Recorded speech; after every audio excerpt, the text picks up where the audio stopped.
Hey, salut les amis! Aujourd'hui on va parler cinéma avec le film Doctor Strange de Marvel. Donc j'ai été le voir au cinéma. Alors franchement au niveau des effets spéciaux je pense que c'est le meilleur. Alors ils ont fait vraiment un niveau... voilà, voilà, au niveau des effets spéciaux, il est super bien fait. J'avais déjà lu ça dans les commentaires. Effectivement, ils ont mis la barre très haute. Après, le film et l'univers du personnage s'y prêtent, donc forcément, ils ont été aussi un petit peu obligés. Je suis mal coiffé là. Bon, j'ai pas trop de cheveux, mais je suis mal coiffé quand même.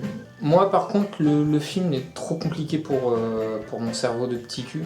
Je sais pas, en fait, c'est l'univers du personnage plus le fait des dimensions, des différentes dimensions qu'il y a dans le film, le multiverse, le mode miroir comme on a là, un peu chelou, l'écran qui tourne. En fait, voilà, alors c'est super bien fait, mais le problème c'est que voilà, on regarde une scène de combat et en fait l'écran va se mettre à tourner, à se mettre en mode miroir et compagnie. Et c'est du coup, voilà, il se passe plein de trucs à l'écran, c'est retourné et tout, et mon cerveau il n'arrive pas à faire un petit peu la gymnastique. Il est aussi souple que moi, c'est-à-dire que dalle. Et du coup, j'ai un peu de mal avec ça parce que du coup, je sais pas trop regarder, je comprends pas trop. Il me faut un petit temps de décodage, mais ça, c'est mon problème, mon truc. Après, chapeau Marvel parce qu'il faut savoir que Doctor Strange, en fait, dans les comics, c'est le personnage le plus compliqué du fait de l'univers, le multiverse, les multiples dimensions qu'il peut y avoir. Et ils ont réussi à faire un film là-dessus, et je trouve néanmoins que dans ce film, ils ont réussi à le rendre un peu à la portée de tout le monde, un peu plus compréhensible et plus simple, plus clair pour tout le monde. Et ça, c'est un gros défi.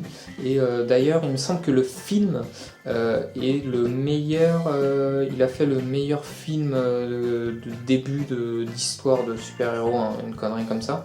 Donc c'est pas mal. Par contre, voilà, ça reste pour moi le Marvel le moins bien que voilà, parce que j'accroche pas trop au personnage ni à l'univers du personnage. Le film est très bien, mais c'est l'univers c'est le personnage qui m'intéresse pas plus que ça, même si je vais regarder le suivre parce qu'il fait partie du Marvel Universe.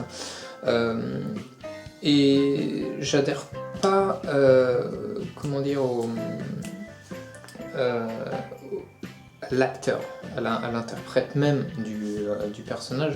Je sais pas, ils ont essayé de lui donner un air de Tony Stark, donc Iron Man, mais je trouve que lui c'est moins naturel, ou c'est une sensation de déjà vu, donc je sais pas si c'est l'acteur qui joue mal ou si c'est ma sensation de déjà vu, mais j'adhère pas voilà, et pour moi c'est une copie de Tony Stark en moins. Je trouve que ça rendait meilleur avec Downey Junior là.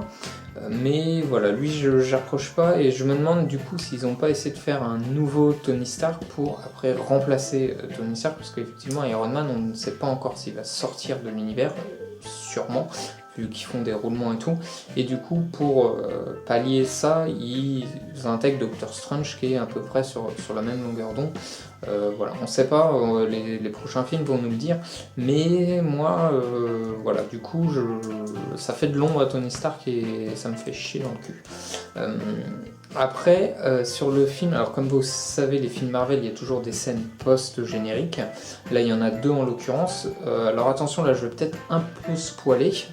Et sur la première scène post-générique, en fait, j'ai pas compris parce que, pour rappel, à la fin de Thor 2, il y a Loki qui prenait l'apparence d'Odin, et Odin, on ne savait pas où il était placé, mais à ce moment-là, Thor n'était pas au courant de ce stratagème. Et là, dans la scène post-générique de Doctor Strange, on a justement Thor qui recherche son père et qui ramène, du coup, pour chercher son père, qui amène Loki sur Terre. Mais du coup, on a raté un épisode parce qu'effectivement, normalement Thor ne sait pas. Normalement, il devrait apprendre dans Thor 3 qui va sortir dans plusieurs mois que son père a disparu, que Loki l'a mis ailleurs, et que c'est Loki qui a remplacé Odin de par son apparence. Donc du coup j'ai l'impression qu'en fait ils ont un petit peu inversé, cette post-générique vient avant Thor 3 alors que normalement elle devrait arriver après Thor 3. Donc je sais pas, on aura peut-être l'explication quand on aura vu Thor 3 et la suite. Mais du coup là je suis partagé, je comprends pas trop cette scène dans la chronologie des films, donc je sais pas, à voir. Donc je vous conseille le film d'aller le voir parce qu'il fait partie de l'univers, il est quand même assez intéressant et tout. Mais voilà, moi c'est mon film moins bien, les effets spéciaux sont top, mais voilà, j'adhère pas trop au film, plus pour le super-héros qui représente et l'univers de ce super-héros, plus que le film en lui-même. Voilà. Donc dites-moi vous si vous êtes d'accord avec moi ou pas en commentaire, n'hésitez pas à partager la vidéo et surtout les petits pouces en haut, c'est toujours le meilleur. Et moi je vous dis à la prochaine pour une autre vidéo. Bye bye.